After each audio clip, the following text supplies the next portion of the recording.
Usually, you do not associate actual injuries with video games. Sure, in sports or more physical events, you may end up hurting yourself, and when you're playing video games for a long time, you might get a little sore, but you would actually be surprised how many actual injuries have come from video gaming. What's up, guys? Jimmy here. Welcome to Chaos Top 10s, and today we're going to be taking a look at and counting down 10 of the most insane actual video game injuries. We are running a $200 Amazon gift card giveaway the entire month. All you have to do to enter is like this video, be subscribed, turn on your notifications, and leave a comment why you want to win it with your Twitter handle attached. I will announce the winner at the end of the month on Twitter.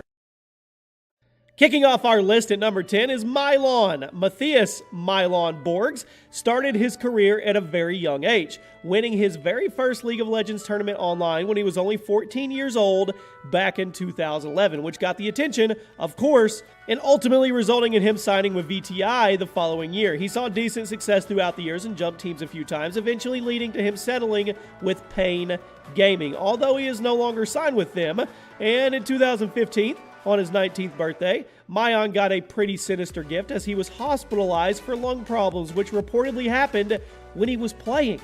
Get used to hearing about lung problems because you're going to be surprised how many players have suffered from them during actual video game matches. At number 9, Olaf Meister. You guys may know this guy as he is currently playing Counter-Strike Global Offensive for FaZe and is widely considered to be one of the best players of all time. He started his career in 2012 with Absolute Legends, and he had pretty solid success with them. He jumped teams a few times, but in 2016, he announced he would be taking a break from competitive play due to issues with his hand, which was later revealed to be a repetitive strain injury, which is commonly referred to as gamer's thumb, and is caused by repetitive tasks, forceful exertions, vibrations, mechanical compression, stuff like that, or even sustained or awkward positions. Olaf Meister was able to overcome the injury and came back to competitive play in 2017, where he signed on with FaZe Clan, so he overcame his injuries. At number 8, we have a young pro by the name of SC. Got a lot of attention after starting off with the team for our Utopia at the age of 15. He was one of the youngest StarCraft 2 players to actually ever do so. He became known for his very, very aggressive play style and always pressuring the enemy early on in the match before sitting back and playing more methodical in the later sections. He would keep them off balance. In August of 2011, SC suffered a collapsed lung, forcing him into surgery and a temporary retirement. After the surgery, SC came back into competitive StarCraft 2, but suffered a relapse just a few months later, forcing him once again out of the actual league. He officially retired in 2014 after a long on and off battle with New... At number 7, we have a player by the name of Kevin PPMD Nany. He is one of the 5 gods of Super Smash Bros. Melee and is unanimously regarded as one of the best players of all time. He's known for his intimidating Falco and graceful Marth, and despite his dominance, he announced his actual retirement in 2016 due to depression, low testosterone, and an overwhelming physical fatigue that prevented him from competing at his best. He has since started attending smaller local events, and pretty much everyone in the Melee scene is begging for him to make a return, but he has yet to announce a full comeback. And it comes to a point where you just look at your quality of life. And even if you're at the very top, the upper echelons, you look at it and say, I'm not happy, or this is debilitating, and I have to make changes to fix it. And that looks like what Kevin PPMD has done. At number 6, we have Clinton Fear Loomis. He's one of the most respected Dota players in the business, winning multiple world championships and winning millions of dollars alongside it. He's currently the captain and part owner of Evil Geniuses, but for a long time, he actually suffered from issues with his hands due to overtraining. According to Fear, he would practice for 8 to 12 hours a day when he was at the top of his game, and after a while, he ended up experiencing sharp pain in his forearm every time he would click the mouse, which, as you guys can imagine, became a major problem for him as a Dota player.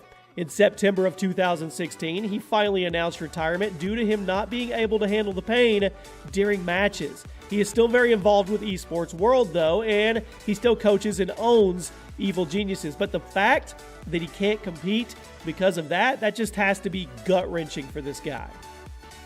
Cracking into the top 5 today, we have Guardian, Another CSGO player currently with FaZe, Guardian first started his career in 2009 while playing Counter-Strike Source before switching over to Global Offensive in 2012.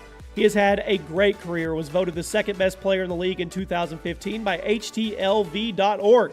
Much like his teammate Olofmeister, Guardian suffered problems with his hands, but these were a little more drastic due to the actual circumstances. His wrist pain was so bad, and he didn't want to leave his team behind, so during the grand finals of MLG Columbus 2016, he cranked up his mouse sensitivity to 4 times higher than his normal settings in order to make up for the lack of mobility in his hands. Now, they ended up losing the match and taking home second place, but the fact that he did that, that's an ultimate team player making the sacrifice and trying to do what he could for his team. And I know some people will laugh that don't believe esports is a real sport and say, oh, it's a hand injury, it's not that big a deal. Anything that is hurt on your body, I mean, that's a physical injury. I guess some people don't realize how much toll you put through your hands when it comes to a keyboard and a mouse or a controller.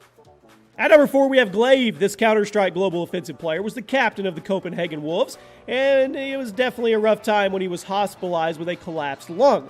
He actually suffered the injury during a match at the Assembly Winter Tournament, but he revealed on Facebook that he didn't want to leave his team or walk away from the match. So he fought through it and finished the match, resulting in one of his worst performances ever, 10 frags on 2 maps. After the match, he was rushed to a nearby hospital in Finland and was later sent into surgery when he got home to Denmark. This dude was playing with a collapsed lung. He knew what was happening, and he still toughed it out to get through the match. That's insane. At number 3, we have Hai Lam. He's one of the most legendary PC esports competitors of all time, known for his work in League of Legends and StarCraft 2. He started his career in 2012 when he signed with Fear Gaming, but really broke out on the scene when he switched over to Cloud9 later that year and led them to 2 championships. Unfortunately, his dedication to the game ended up getting him hurt in 2015 and pushing him into retirement. He said in a post online, I can play Xbox games with a controller or even a little of other games like League or Dota or whatever, but whenever I even play 2 to 3 games of StarCraft 2, my hands end up killing me for an entire week. This retirement was a brief one, and he was able to come back into the game once his hand conditions got a little better, but it was a pretty big deal for such a prominent player to announce retirement because he physically couldn't handle the game anymore. At number 2, we have a player by the name of Janus, whose real name is Song Joon Hwa. Hope I said that right. He's a professional Overwatch player for Luxury Watch Blue and a tank player.